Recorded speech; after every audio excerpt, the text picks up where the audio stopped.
Hello नमस्कार दोस्तों, आप लोगों का अपना यूट्यूब चैनल रोजगार 7590 में स्वागत है। आज आप लोगों को बताने वाले हैं सीसीए का एक्सपेक्टेड कट ऑफ कितना जा सकता है। फर्स्ट डीवी में काफ़ी कमेंट आ रहे हैं कि सर फर्स्ट डीवी में कितना कट ऑफ जा सकता है और फाइनल स्कोर कार्ड नॉर्मलाइज करके रेलवे द्वारा कब जारी किया जाएगा उसके बारे में आपको बताने वाले हैं। और आपको ये भी बताने वाले हैं कि ग्रुप डी का फाइनल रिजल्ट कब तक आने वाला है, जो आप लोगों को जिसका बेसब्री से इंतज़ार है। तो सभी इन चीज़ों को हम क्लियर करने वाले हैं। और जो एक्सपेक्टेड कट ऑफ की आप लोग बात कर रहे हैं कि सर सीसीए का कट ऑफ कितना जाएगा, तो हम आपको ये चीज़ें पहले क्लियर कर दें। सीसीए का कट ऑफ नहीं जारी होगा, सीसीए और नॉन सीसीए दोनों का एक्सपेक्टेड कट ऑफ जारी हो के बारे में आपको बताने वाले हैं। क्योंकि सबसे बड़ी समस्या ये है कि देखिए, काफ़ी ऐसे कैंडिडेट हैं जिनका अच्छे मार्क्स है, 64 65 एनएससी सीबीटी मिला के 72 69 इस तरीके से नंबर हैं, लेकिन वो नॉन सीसीए हैं। तो कट ऑफ जब भी फर्स्ट डीबी के लिए जारी किया जाएगा तो उसमें नॉन सीसीए सीसीए दोनों को लेकर आएगा। क्योंकि हमने काफ़ी जगह देखा कि सभी लोग बता रहे हैं कि सीसीए का कट ऑफ इतना जाएगा, तो हम इसीलिए हमने आपको बताया कि पहले कि आप लोगों को सीसीए नॉन सीसीए दोनों का फर्स्ट डीबी में कितना जाएगा। क्योंकि आप लोगों को पता है कि रेलवे ने कहा था कि 1/1 की रेशियो में हम बुलाएंगे। जब काफ़ी ज़्यादा मेल किया गया कि मतलब इस तरीके से नॉन सीसीए फॉर्म भरे हैं तो काफ़ी सीटें नुकसान होंगी, तो रेलवे की तरफ से रिप्लाई आया कि अगर एक भी सीट खाली रहेगी तो हम उसको फिर से पैनल जारी करके बुलाएंगे, लेकिन एक भी सीट नुकसान नहीं करेंगे। और जो भी नॉन सीसी है उसको हम ज़रूर बाहर करेंगे, डीबी में बाहर करेंगे। तो इस तरीके से पूरी जानकारी आपको इसके बारे में देने हैं। अगर आपका इतना नंबर बन रहा है तो आप अपना डॉक्यूमेंट तैयार कर लीजिए। क्योंकि डॉक्यूमेंट में भी गड़बड़ी है तो भी आप डीवी में बाहर हो सकते हैं। छोटी सी गलती की वजह से आपको आखिरी समय पे दिक्कत ना हो, इस वजह से ये वीडियो आपको काफ़ी महत्वपूर्ण होने वाली है। तो आप लोग वीडियो को मिस ना करिएगा। और पहले तो आप लोगों को ये दिखा देते हैं कौन कौन से कारण हैं जो नॉन सीसीए को लेके आपका जो कट ऑफ जाने वाला है रियल सीसी का, उस पर कितना असर पड़ने वाला है, कितना कम होने वाला है। तो पहले तो कारण दिखा देते हैं आप लोगों को। जैसे कि पहले तो आप लोग ये देख लीजिए कि एक कमेंट है यहाँ पे, देखिए इन्होंने कहा है कि सर मैंने भेल से अप्रेंटिस किया है एसआर से, मतलब सेंट्रल रेलवे से 71 नंबर एनएससी सीबीटी में हो जाएगा ना सर, और कोई भी क्या भेल से अप्रेंटिस किया है जिसने। तो इनका मतलब ये कहना था कि सर हमने तो भेल से अप्रेंटिस किया, हमारा एनएससी सीबीटी मिला के 71 नंबर बन रहा है, हो जाएगा कि नहीं हो जाएगा, इनका क्वेश्चन था। और उसी के साथ साथ यहाँ पे देखिए दूसरे कैंडिडेट है, मारुति सुजुकी से अप्रेंटिस किया, एनएससी सीबीटी मिला के 64 नंबर बन रहा है। ये वेस्ट मतलब ये मुंबई से फॉर्म भरे थे। तो सोचिए ये 64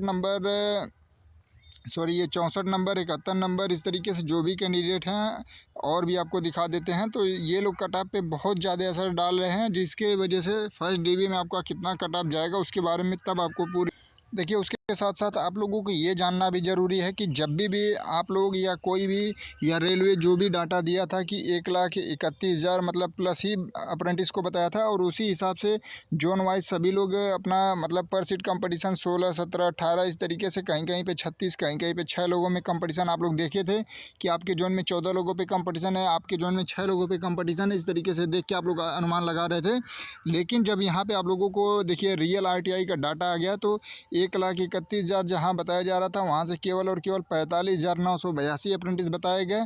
तो और ये 9,000, तो मान के चलिए कि लगभग कुल मतलब 50,000 प्लस ही अप्रेंटिस हैं। और वहाँ पे डाटा 1,31,000 का दिया गया, मतलब 60 से 65% मान के चलिए कि नॉन सीसीए ही हैं जो कट ऑफ को आपको बढ़ा रहे हैं। तो ये चीज़ें आपको बहुत महत्वपूर्ण है कि देखिए जो आप कैलकुलेशन करके बैठे थे अपने जोन में कि मतलब इतना कट ऑफ जाएगा, इतना कंपटीशन है, तो पहले तो आप लोग इस चीज़ को समझ लीजिए और उसके बाद आपको एक्सपेक्टेड कट ऑफ बताएंगे, ताकि आप लोगों को भी यकीन हो जाएगा कि आपने एग्ज़ाम में बैठा था तो एग्ज़ाम का लेवल क्या था और आपके कितने मार्क्स बन रहे हैं। तो अब आप खुद समझ जाएंगे कि आप सेफ़ हैं या नहीं हैं। तो आइए और भी चीज़ें दिखाते हैं। तो सर जैसे कि साथियों आप लोग देख पा रहे होंगे कि यहाँ पे देखिए जो पिछली बार रिजेक्ट कैंडिडेट हैं वो लोग छोटी छोटी गलती की वजह से रिजेक्ट हुए, और जो नॉन सीसीए थे उनको भी बाहर कर दिया गया था डीबी में। देखिए यहाँ पे सीसीए नॉट सबमिटेड मतलब मार्क्स, मतलब इन लोगों का जो फॉर्म भरते टाइम सीसीए का मार्क्स इन्होंने डाला था तो वो मैच नहीं कर रहा था, इसकी वजह से इनको बाहर कर दिया गया। और ये देखिए CCA not done in railway, मतलब ये लोग रेलवे से अप्रेंटिस नहीं किए थे, इनको भी बाहर कर दिया गया। और देखिए यहाँ पे हमने मतलब पहले भी इसको दिखा के आपको आपको समझाए थे, लेकिन आप लोगों का ये एक्सपेक्टेड कट ऑफ के बारे में इसको दिखा के समझाना इसलिए पड़ रहा है कि देखिए कितने कारण की वजह से अप्रेंटिस बाहर होने वाले हैं। तो देखिए यहाँ पे भी बताया जा रहा है CCA not completed before closing date, मतलब यहाँ पे ये बताया जा रहा है कि जब भी ग्रुप डी का नोटिफिकेशन आया था, फॉर्म भरने की जो अंतिम तिथि थी, मतलब अंतिम तारीख थी, उससे पहले अप्रेंटिस कंप्लीट नहीं थी। इसके कारण से इनको बाहर किया गया। ये रेलवे से अप्रेंटिस नहीं किए थे, इनको बाहर किया गया। और ये रेलवे से अप्रेंटिस जो NSE का मार्क्स डाले थे वो मैच नहीं कर रहा था, इसके वजह से बाहर हुए। और यहीं पे आप लोग देखिए ये मतलब not proceed by OBC during and DV and मतलब रिक्वेस्टेड, मतलब देखिए अनेकों कारण से अप्रेंटिस कैंडिडेट बाहर हो रहे हैं। और भी दिखा देते हैं आपको, देखिए यहाँ पे मतलब ये लोग अब मतलब जो फॉर्म भरा गया था, ये इनका अभी CCA का एग्ज़ाम ही नहीं हो पाया था, लेकिन इन्होंने फॉर्म भर दिया था। यहाँ पे देखिए नोटिफिकेशन डेट में जो मतलब आखिरी तिथि दी थी फॉर्म भरने की, उसको भी मेंशन किया गया है। तो इस तरीके से काफ़ी मल्टीपल कारणों की वजह से काफ़ी अप्रेंटिस बाहर हो रहे हैं। देखिए यहाँ पे बहुत, जिसको आप लोग खुद देख लीजिए और इसके साथ साथ आप लोग खुद अनुमान लगा लीजिए कि रियल अप्रेंटिस की जो RTI है ये है, तो वो तो मान लीजिए 2026 तक का डाटा दिया गया है। और अगर आप लोग उसमें 25 के हिसाब से कैलकुलेशन करेंगे तो, क्योंकि देखिए ये जो RTI अभी आपने आपको दिखाया था कि 45,800 प्लस वैकेंसी मतलब अप्रेंटिस कैंडिडेट हैं। अगर एक साल पहले जो 32,438 की फॉर्म भरा गया था, तो उसमें और भी कम अप्रेंटिस से मान के चलिए ये जो 9-10 हज़ार अप्रेंटिस बढ़ रहे हैं उसको माइनस कर दीजिए, तो 40 से 45 हज़ार ही रियल अप्रेंटिस हैं। उसमें से काफ़ी कैंडिडेट ऐसे हैं जो CBT में माइनस मतलब लाए हैं, तो वो भी कैंडिडेट हैं, उनको भी आप लोग काउंट कर लेते हैं। तो बहुत ज़्यादा कंपटीशन नहीं है। आप लोग सोचिए कि जो ओपन कैटेगरी से लड़ रहे हैं, माना 10वीं बेस पे लड़ रहे हैं, 300 पे 1 लोगों की सीट है, 200 लोगों पे पर सीट का कंपटीशन है, तो उनका अगर सभी टीचर बता रहे हैं 75 कट ऑफ जाएगा, 70 जाएगा। और यहीं पे अप्रेंटिस का अगर रियल अप्रेंटिस का देखा जाएगा तो मान के चलिए कि 5 से 6 लोगों पे पर सीट कंपटीशन है, तो सोच लीजिए कितना कट ऑफ जाएगा। और इससे आप लोगों को बिल्कुल भी डरने की ज़रूरत नहीं। अगर जिनका भी 50-52 या इस तरीके से कट ऑफ मतलब NSE CBT मिला के बन रहा है, तो उनको डरने की बिल्कुल भी ज़रूरत नहीं है। आप लोग मतलब आराम से अपना डॉक्यूमेंट तैयार रखिए और अगले एग्ज़ाम की तैयारी भी करते रहिए साथ साथ, क्योंकि देखिए जोन वाइज इफेक्ट पड़ सकता है। कहीं पे थोड़ा जोन का कट ऑफ भी जा सकता है ज़्यादा, कहीं पे कम। लेकिन उसके साथ साथ आपको ये जानना बहुत ज़रूरी था कि कितने कारण हैं कि जो नॉन CCA बाहर होंगे।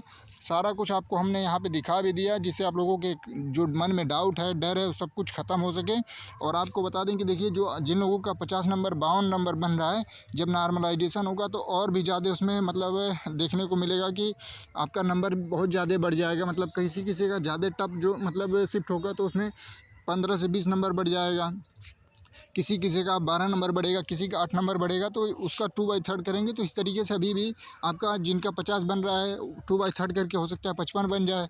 तो इस तरीके से मतलब अभी भी आप लोगों के चांसेज हैं। और जितने लोग मतलब 50 के लगभग हैं, वो लोग भी अपना डॉक्यूमेंट सही रखें। अगर आपका जैसे मान लीजिए कोई जोन है रांची, पटना और इसके अलावा अदर जोन भी हैं जैसे, तो आप लोग अपना डॉक्यूमेंट तैयार रखिए। और उसके साथ साथ अगली जो वैकेंसी का फॉर्म आप भरें, करेक्शन की डेट ओपन हो गई है, तो आप लोग उसमें देख लीजिए कि जो ये कारण है, हम इसी वजह से इस वीडियो को बना रहे हैं कि जो कैंडिडेट ये पिछली बार गलती किए हैं, देखिए इनका NSE मार्क्स मैच नहीं कर रहा था, तो यहाँ पे देखिए DV के टाइम इनका देखिए CCA marks not match submit during DV, मतलब जो फॉर्म भरते टाइम गलती कर दी है, डॉक्यूमेंट में कुछ मार्क्स अलग है, तो इसके वजह से इनको दिक्कत हुई और DV से बाहर कर दिया गया। तो आप लोग ऐसी गलती ना करें। अगर फॉर्म भर दिए हैं तो अपना सब कुछ चेक कर लीजिए, क्योंकि करेक्शन की डेट है, आप लोग करेक्शन कर लीजिए, नहीं तो पूरा आपका इसमें काफ़ी बहुत बड़ा नुकसान हो जाएगा। तो आप लोग इसको बचा के रखें, अपने कैरियर को बचा के रखें। और काफ़ी कैंडिडेट का मतलब डाउट था कि सर कितना अगर बन रहा है तो अपने आप को सेफ माने। तो देखिए अगर 50 प्लस हैं किसी भी जोन से हैं, तो आप अपने आप को सेफ मानिए, क्योंकि रेलवे का नॉर्मलाइजेशन अभी होना बाकी है। देखिए रेलवे कितना नॉर्मलाइजेशन करता है कि अगर नॉर्मलाइजेशन होने के बाद आपका 50 के जगह 55 बन जाएगा, 54 बन जाएगा, तो भी आप अपने आप को मान के चलिए कि अभी आप कंडीशन में सही हैं। क्योंकि कारण ये है कि देखिए बहुत ज़्यादा नॉन CCA भी बाहर होंगे, कुछ लोग CCA होने के बाद भी गलतियाँ किए हैं, जिनका अप्रेंटिस कंप्लीट नहीं था वो भी लोग फॉर्म भरे हैं। तो इस तरीके से काफ़ी लोग बाहर होंगे, कट ऑफ बहुत डाउन हो जाएगी, बिल्कुल भी डरने की ज़रूरत नहीं है। और जो लोग इस वीडियो को देख रहे हैं, ज़्यादा से ज़्यादा अप्रेंटिस को शेयर कर दीजिए। धन्यवाद।